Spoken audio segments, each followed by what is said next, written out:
اس کی بیوہ کے سر کے اوپر ہاتھ رکھا جائے.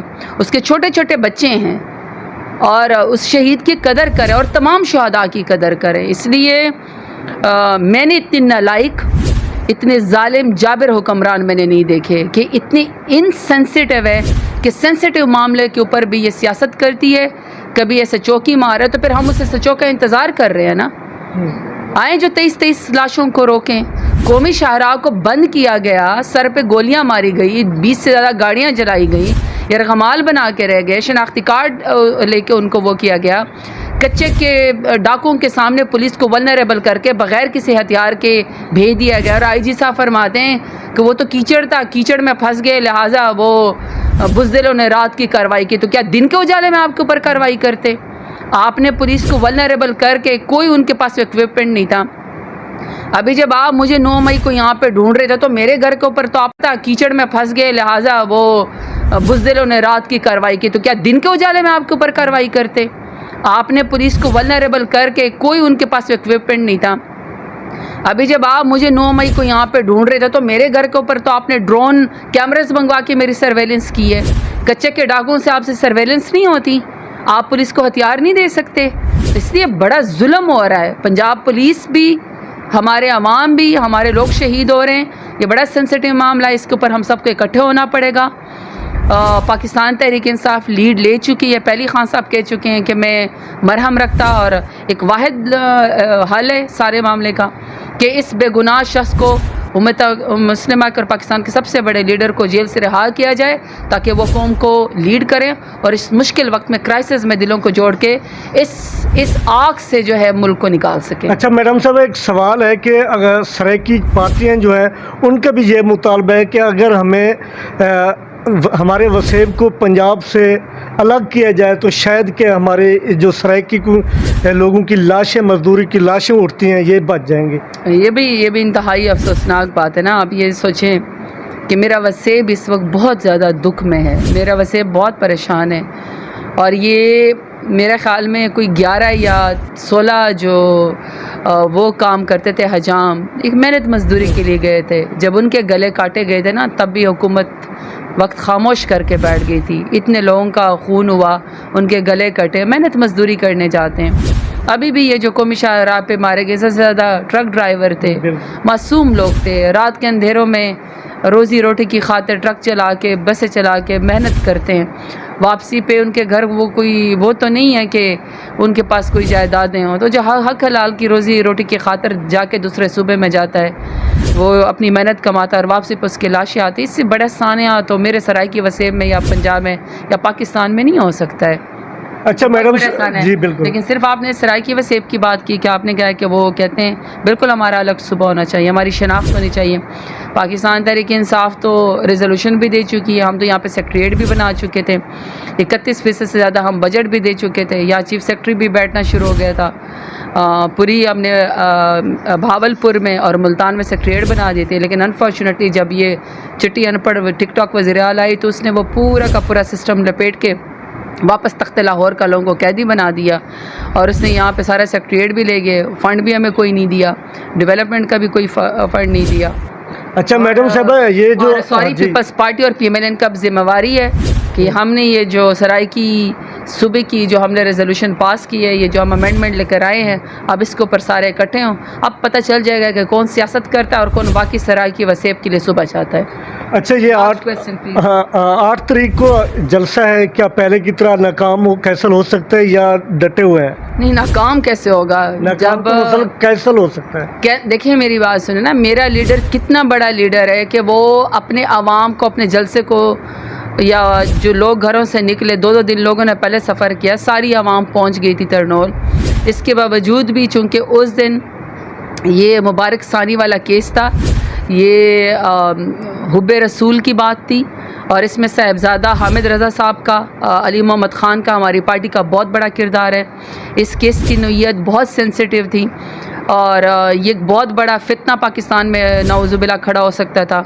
لیکن اس دن میرے لیڈر نے پاکستان کے لوگوں کو جوڑا اور چونکہ میرے لیڈر نے شان رسول کی بات پہلے کی تھی، حب رسول میں وہ مدینہ کی گلیوں میں ننگے پیر اترتے تھے، وزیر اعظم تھے، تو انہوں نے کہا ہے کہ میں اس دن اپنا جلسہ واپس لیتا ہوں اور اس دن صرف شان رسول کے حب رسول کا مقدمہ لڑا جائے گا، اور اس دن ہمارے پاکستان کے عوام کے مسلمانوں کی جیت ہوئی. تمام پولیٹیکل پارٹیاں پارلیمنٹ میں یہ اٹھایا گیا، تمام پارلیمنٹیرین اس معاملے پہ اکٹھے ہوئے اس وجہ سے کہ کوئی فساد نہ پھیلے. میرے لیڈر نے اپنا جلسہ جو ہے وہ کینسل کیا. یہ تو میں اپنے لیڈر کی جرت کو اور اپنے لیڈر کی شان رسول کے مقدمہ لڑنے کو میں داد دیتی ہوں، اور اپنی پارٹی کو اور پارلیمنٹ کو بھی دیتی ہوں. میں کہ پارلیمنٹ میں پہلی دفعہ ایسے ہوا کہ ہماری بہت لڑائیاں ہیں، اور ہماری فارم 47 والوں کے ساتھ ظاہری بات ہے کہ وہ ہمارا مینڈیٹ چرا کے بیٹھے ہوئے، لیکن اس کے باوجود تمام پولیٹیکل پارٹیز ایک پیج کے اوپر اکٹھی ہوئی.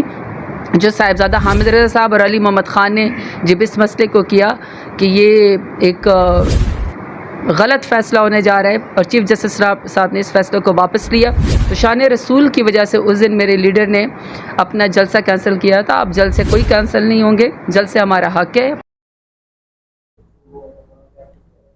اہم خبر سے آگاہ کر رہے ہیں. وزیر اعظم محمد شہباز شریف مرید کے پہنچ گئے. وزیر اعظم شہباز شریف بذریعہ ہیلی کاپٹر مرید کے پہنچے.